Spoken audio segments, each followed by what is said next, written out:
Bonjour à tous et bienvenue sur cette nouvelle vidéo. Aujourd'hui mes amis, nous allons nous attaquer à un sujet qui me fait particulièrement plaisir et dont j'avais envie de vous parler depuis déjà pas mal de temps.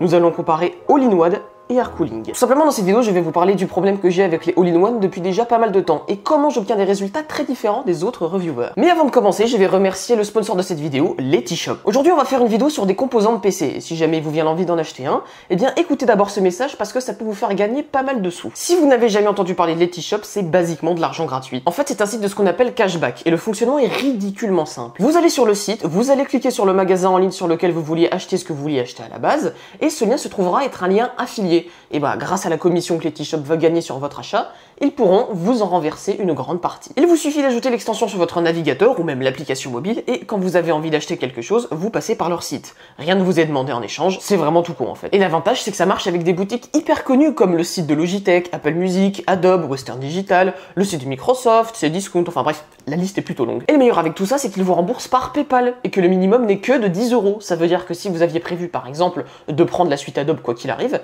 eh bien vous aurez votre premier mois à quasiment moitié prix. Et ouais, hein, quand on voit le prix de base, je trouve que ça vaut vachement le coup quand même. Et je le répète, hein, mais ils ne vous demandent rien du tout en retour. Le seul truc à faire, c'est de télécharger leur application ou leur extension et de passer par là durant votre prochain achat. Surtout qu'ils font régulièrement des promos où ils augmentent le cashback. Et du coup, avec le Black Friday qui arrive, eh bien, vous allez pouvoir gagner jusqu'à des dizaines d'euros comme ça. Donc si ce système vous intéresse, je vous mets le lien dans la description de la vidéo. Donc, quel est mon souci avec les All-in-One? Déjà, pour commencer, il y a quelques années, je me suis acheté un Be Quiet Silent Loop de 140 mm. Comparé au petit Hyper TX3 Evo qui était monté sur mon i7 7700K, il faisait plutôt bien le taf. Mais quelque chose clochait quand même. Mon CPU montait au-dessus de 80 degrés, alors que c'est un CPU avec une dissipation thermique de 95 watts, et que le water cooling était donné pour 350 watts.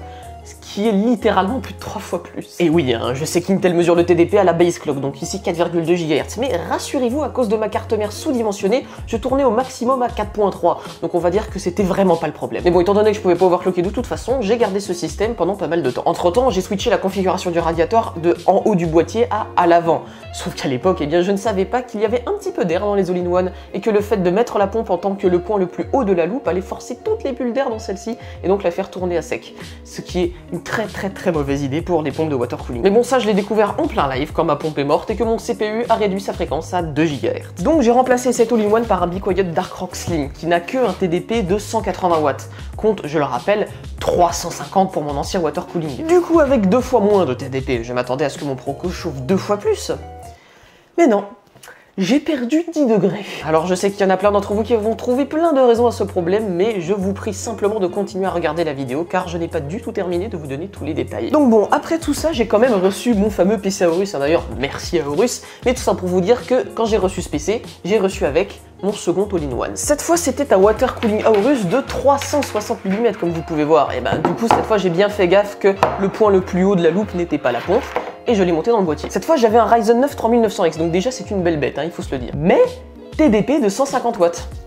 Bon, je me suis dit que ça allait aller. Hein. Et le water cooling était donné jusqu'à 280 watts de TDP. Donc 70 watts de moins que mon water cooling plus petit. Ouais, je pense qu'il y avait un problème sur le water cooling Be Quiet. Hein. Mais bref, donc là pareil, hein, je me dis juste que mon ancien All-in-One avait un petit souci, et du coup, que celui-ci va aller beaucoup mieux. Donc je démarre le PC avec, et là, bon bah, température raisonnable, tout va bien. Je fais donc un petit peu d'overclock, et... Ah, ouf, 110 degrés, quoi. Je me dis, merde, ok, j'ai un petit peu boosté le truc, mais quand même, ne pas tenir un overclock de 300 MHz, c'est pas ouf pour un water cooling qui est censé refroidir correctement le dernier i9 à 5,2 GHz. Et c'est là que j'ai senti qu'il y avait une couille dans le poté. Déjà pour ceux qui savent pas, je suis un réel maniaque du bruit que peut faire mon ordi. Je trouve ça juste tellement agréable de pas entendre la différence entre que mon ordi soit allumé ou que mon ordinateur soit éteint, et le fait de pas avoir tout le temps un bruit de fond, c'est juste tellement reposant. Mais avec les ventilateurs Aorus, on en est un peu loin. Ils brassent des tonnes d'air, ça c'est sûr. Mais c'est loin d'être silencieux. C'est pour ça qu'avant je prenais tout le temps des trucs Be Quiet, parce que je trouve qu'ils font tellement un bon boulot avec le son que franchement, ça me faisait limite chier de pas en avoir mis dans le PC Aorus. Et puis en même temps, il y avait ce fameux souci de température, je voyais qu'il pouvait aller tellement plus haut en OC mon processeur, mais bon, dès qu'il dépassait les 4,3 GHz, il se foutait en sécurité. C'est juste trop chiant. Donc bon, réflexion faite, je vais envoyer un mail à Be Quiet. Et devinez ce qu'ils m'ont envoyé? Eh bien ils m'ont envoyé leur plus gros, leur plus badass air cooler, le Dark Rock Pro 4. ou le DRP4, hein, parce que c'est super chiant de dire tout le temps Dark Rock Pro 4. Le DRP4, hein, donc, c'est The Air Cooler, hein, au coude à coude avec le NHD15 de Noctua, on est dans le top du top de l'air cooling. Mais je m'inquiétais, parce qu'il n'y a que 250 watts de TDP. Sûrement en ayant moins de TDP que le water cooling Aorus, le R9 va encore plus chauffer. Non? Vous connaissez la suite bien évidemment, j'ai gagné 30 degrés. Genre, 30 degrés par rapport au water cooling. Comment un water cooling avec 3 ventilateurs peut se faire pulvériser par un air cooling qui n'en a que 2? Ma théorie est que si on prend en compte que le radiateur est un petit peu enfoncé dans sa cage en métal, donc si on prend ça comme référence, et qu'on le compare au DRP4, on se rend compte que le DRP4 a beaucoup plus de surface de métal pour dissiper la chaleur. Mais quand même, et le pire dans tout ça, c'est qu'il est entièrement silencieux.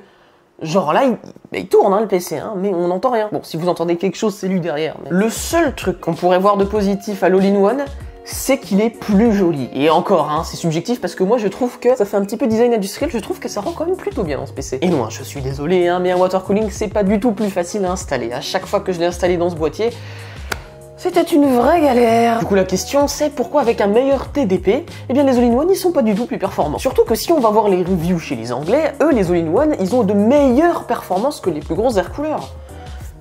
Comment ça se fait? Et c'est pour ce passage-là que je vous ai demandé d'attendre tout à l'heure. En effet, je vais vous donner toutes les variables de mon expérience pour que vous puissiez m'aider à trouver le problème. Ça sert à rien de précipiter votre commentaire. Je vais donc vous apporter quelques précisions. En effet, pour commencer, aucune pompe ne fut le point le plus haut de la loupe. La seule fois où c'était pas le cas, c'était avec mon water cooling Be Quiet, et je n'ai absolument pas pris en compte ces températures, parce que le reste du temps, le point le plus haut, c'était le radiateur. Et les résultats n'étaient donc absolument pas affectés. J'ai aussi testé plein d'airflow. De l'avant vers l'arrière, de l'arrière vers l'avant, du dessus vers le bas, l'inverse également, mais les températures restaient tout le temps les mêmes. Tous les ventilateurs tournaient normalement, il n'y avait pas de problème, les pompes étaient tout à fond, la pâte thermique était correctement appliquée, à chaque fois en couvrant entièrement l'IHS tout en faisant attention que la couche ne soit pas trop épaisse pour ne pas augmenter la résistance thermique. D'ailleurs, j'ai utilisé la même méthode d'application pour mes air coolers, donc le souci ne vient absolument pas de là. Bref, honnêtement, j'ai vraiment tout vérifié, et tout me semble normal. Sérieusement, je ne vois pas pourquoi les water cooling sont moins puissants chez moi alors que chez les autres ils sont beaucoup plus puissants. Parce que maintenant avec mon air cooling, eh bien j'ai pu largement overclocker mon Ryzen 9 et réaliser un overclock à 4,5 GHz sur les 24 threads en même temps. Bon certes, à 1,5 volts. Mais le PC est quand même devenu une incroyable machine sur première, à tel point que maintenant ce qui me limite c'est ma connexion gigabit Ethernet vers mon NAS. Et pour pallier à ça, eh bien Western Digital m'a gentiment envoyé ceci, un NVMe de 2 Tera. Et ce truc est tout simplement incroyable, sérieusement, le temps de réponse du NVMe, ça fait toute la différence au montage vidéo. Voilà, je voulais juste les remercier dans cette vidéo parce que ça m'aide vraiment dans le montage, donc ouais, merci à Western Digital, votre truc marche vraiment bien. Et du coup maintenant, vous pouvez vous imaginer qu'avec une config comme celle-ci, eh bien on est sur un petit monstre en termes de montage. Et également, si je regarde ce que ça donne avec mon incroyable Ulefone Armor 9.